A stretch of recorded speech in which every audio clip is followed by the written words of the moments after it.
mano mar jatend piny kende? Mokwongo nyaka wagone Nyasaye erokamano nimar koro sani koro wan gi duol matayo yiero Kenya ka. Osebedo gimoyuare kabisa nyaka ne watim yiero mokalo kane Delet Chebukati gini oweyo kaka ne koro time gi norumo kendo cherera gini minogoli ofisi yo ma jopiny nong'eyo kaka nogolgi. Omiyo nyaka wagone Nyasaye erokamano nimar osebedo ka en ywaruok kabisa nyaka koro sani to koro wan gi jotelo manyalo tanwa yiero, especially kuonde ma by election onego beni timo machalo kaka Kasipul, Kabondo gini and kuonde mang'eny ma there are over 20 electoral units monego beni yiero kuongi.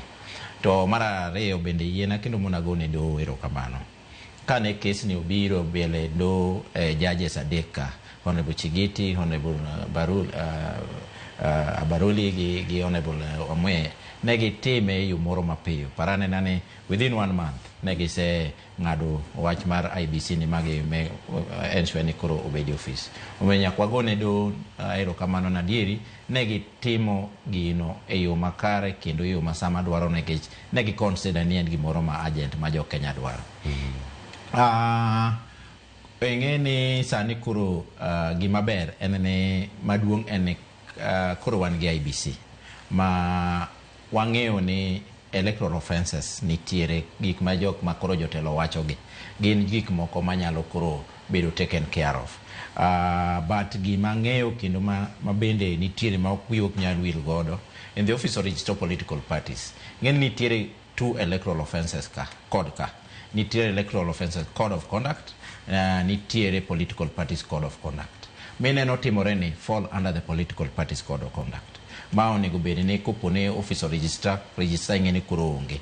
Office no nitiere bugo aneno ka gilando ni mondo koro chak yiero ng'ato kargi. Ene monego bedi office ne monego bedi deal gi gimineno timore na. Nikech ng'eni IEBC teko ne ginene nyalo mana chakore during election period ka gisegazet. But kaparoni inyaparoni nitiere case mane Sabina Chege.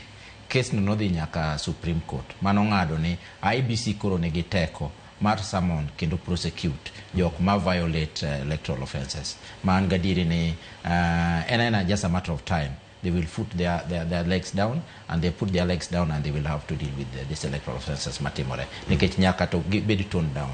Gimoro nyaka timre kokamano to temperatures ni malainya gimoro nyaka timre.